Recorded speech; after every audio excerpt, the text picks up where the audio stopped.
Ministriw ka kulu kɛrɛnkɛrɛnnen mun bilala sen kan ka sarako ɲɛnɛbɔli ma olu ye ɲɔgɔn ye kɛ tarata don octobre kalo tile 15 san 2024 primature la min denfaya tun bɛ premier ministre Dr Choguel Kokala Mayiga ale bolo. ɲɔgɔn ye kun de ka jateminɛ kɛ ka tɛmɛ ni mɔgɔw ka koɲɛw ye minnu ye ji kɔlɔlɔ sɔrɔ ni u sigiyɔrɔw bɛnnen don kalanso kɔnɔnaw ma. Sɔɔni an bɛna ɲɛfɔli caman kɛ o ɲɔgɔn ye kun kan. Walasa ka damakasiw kɛ farafina kɛrɛnkɛrɛnnenya la Mali jamana kɔnɔ fara ɲɔgɔn ka kulu caman minnu bɛ wulikajɔw kɛ ka tɛmɛ ni waati yɛlɛma kɔlɔlɔw olu kɛlɛli ye. Olu ye taama kɛ bi arabadon ka daminɛ Monument de l'Indépendance la ka taa place du cinquantenaire la. Sɔɔni an bɛna faamuyali caman sɔrɔ o kunnafoniyaw fana la. Ninnu de ye bi kunnafoni ɲɛbilaw ye. Dɔwɛrɛ bɛna fara minnu kan ka bɛɛ lajɛlen walawalaw ye ka bɛn ni Advance TV ka bidon kunnafoniyaw ye. A y'aw bisimila.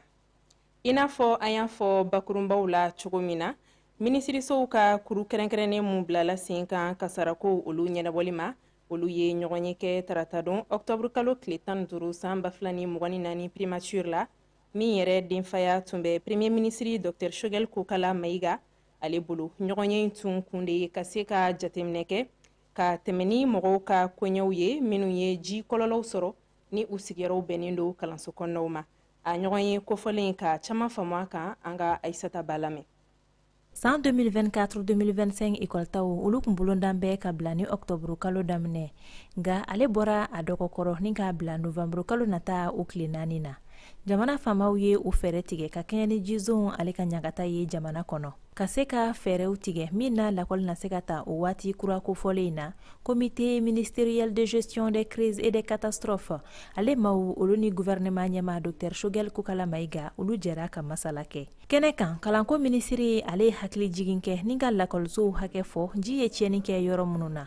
Amadou Si Sivanɛ ale labanna ni ka baarabolo dɔ jira min na kɛ sababu ɲuman ye ni ka se ka ni waati gɛlɛya ale latɛmɛ cogoya min na. A y'a ɲini ministre d'État, ministre de l'administration territoriale et de la décentralisation fɛ ko ka fɛɛrɛw tigɛ min na yɔrɔ ka ɲini teriyala maaw ye maa minnu bɛ kalansow kɔnɔ ni waati in na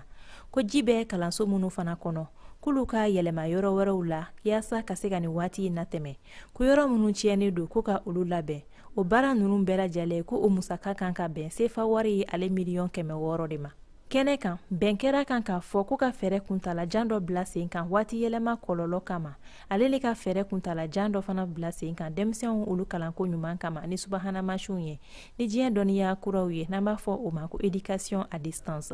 Yani barosigi ka wuli kumaw bolila fɛn min kan fana o ye baloko ye ko ka dun ka fa ko o sabati fasoden bɛɛ lajɛlen ye Mali kɔnɔ. ɲɔgɔlɔn baarakɛlaw olu fana ye ɲɔgɔn dalajɛ kɛ tarata don ka se ka hakilina falen kɛ walasa cogo min na u bɛna se ka ŋaniya dɔw kɛ dɛmɛkunda ka ɲɛsin Mali ɲɔgɔlɔnbɔ ma. U ka masalaw kɔnɔna na u kumana u ka gɛlɛyaw fana kan. Aissata Ba ale ni Musa Ɲang olu tun bɛ a kɛnɛ kan Advance TV tɔgɔ la. Sinema n'o ye ɲɔgɔlɔn ye ale jɔyɔrɔ ka bon kosɛbɛ jamana yiriwali la nga a bɛ san damadɔ bɔ sisan Mali sinema ale tɛ ka se ka jeniyɔrɔ fin o sira fɛ ka sabu kɛ musakako ye. O kama Mali ɲɔgɔlɔnbɔlaw olu jɛra ka fara ɲɔgɔn kan yaasa FAEC ka dɛmɛ o ka se ka waleya sinema ale la kɔrɔtaliko la. Sinema yɛrɛ tɛ taa waribɔ kɔ. Gɛlɛya bɛ ka don wariko la kuma bɛɛ don o don. Fɔlɔfɔlɔ la sinemabɔlaw tun bɛ wari sɔrɔ kɛnɛmana na. O fanga dɔgɔyara sisan. Jamana fana ka jɔyɔrɔ kun ye min ye o fana fanga bɛ ɲini ka dɔgɔya. Komi jamana tɛna se ka kɛ don o don a ye hɔn na jamana ko bon ne bɛna fɛn dɔ dilan ka bila aw senkɔrɔ min b'aw dɛmɛ ka aw yɛrɛ dɛmɛ wari kasabi ɲinini cogoya la. O de kɛra ni fond d'appui à l'industrie cinématographique ye. Min fɔra ɲɛna k'u bɛna d'a ma n'o ye 6 milliards ye. O 6 milliards na an kɔni ma dɛrɛmɛ y'a la fɔlɔ. Mais an b'a ɲini ni sira kan an ye boloda caman kɛ a ko la. Ka o sefa wari miliyari 6 sɔrɔ fo hakili jagabaw de ka kɛ fɛɛrɛ jɔnjɔnw na musaka ale ladonni ko la. Kɛnɛ in barosigi bolila fɛn min kan o ye fond d'appui ale jɔyɔrɔ ye sinema ale kɔnɔna la. Fond in kɔni dabɔ kun kɛra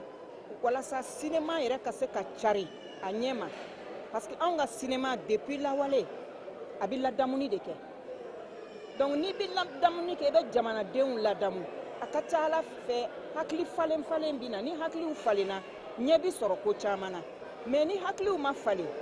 a ma nɔgɔn dɛ. Hakilina jiginna Fonds d'appui à l'industrie cinématographique ale bilala sen kan kabi san 2017 jamana faamaw fɛ cinéma ale la kɔrɔtaliko la Mali kɔnɔ.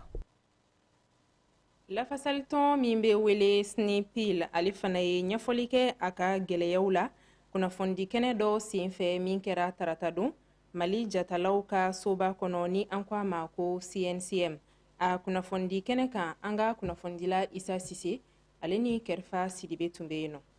Lafasalikulu min bɛ yen nɔ n'o bɛ tali kɛ kunnafoni ani fɛn min ye gafe sɛbɛnnaw olu tɔgɔla kumaw kɔkɔrɔma donni na n'a bɛ fɔ a ma SNEPIL ale ye ɲɔgɔnnajɛ dɔ boloda ni kunnafonidilaw ye walasa ka ɲɛfɔli k'u ye gɛlɛya minnu bɛ a ka tɔndenw olu kan kɛrɛnkɛrɛnniyara fɛn bɛ tali kɛ u ka baaraw tagabolo la. Don min na komi bi min ni a bɛ fɔ ko assurance maladie obligatoire AMO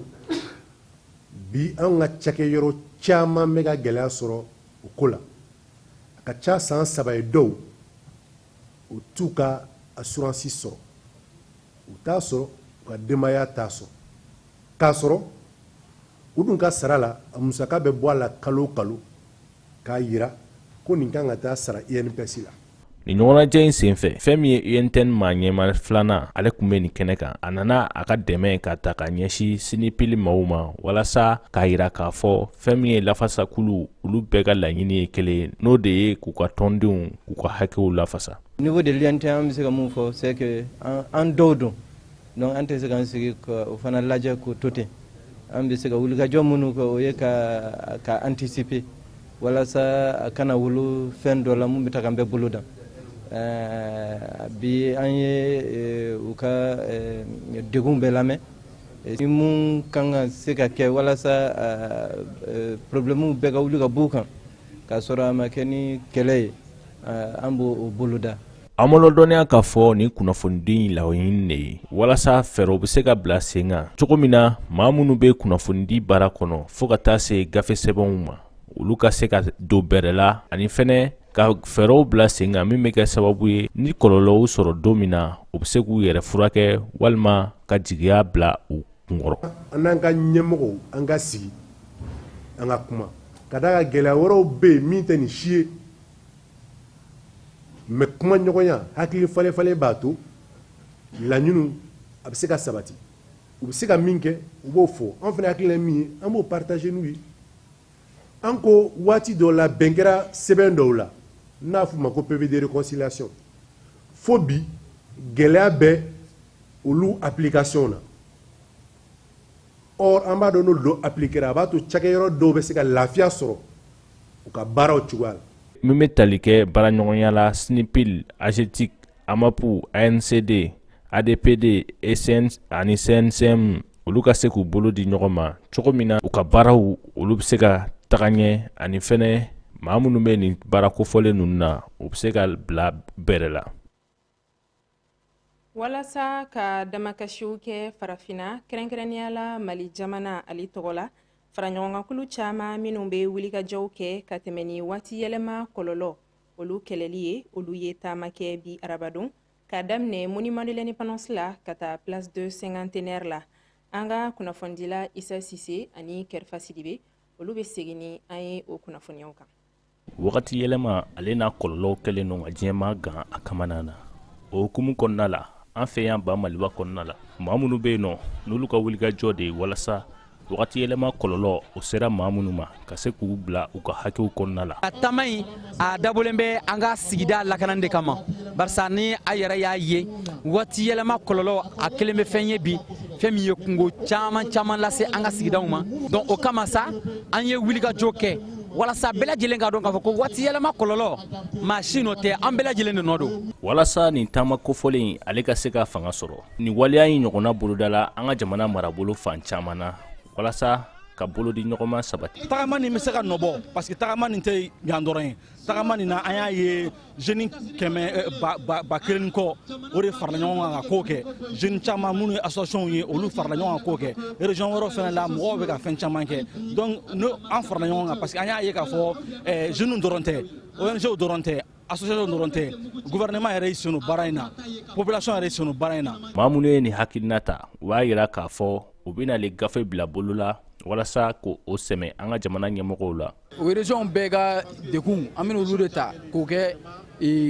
document dɔ kɔnɔ n'a bɛ fɔ o ma ko doléance donc o doléance o de bɛ taga présenter COP kɛyɔrɔ la k'a yira k'a fɔ ko nin ye maliyɛndenw ka dekun bɛ mali kan maliyɛndenw kan o de filɛ nin ye donc ni solution bɛ ɲini a la o de bɛ kɛ yen nɔ sisan. nin baara ninnu kɔfɛ baara caman wɛrɛ bolodalen don u fɛ u bɛna minnu bila sen kan don n'a nataw la ani fɛnɛ ka maaw hakili la sɔmi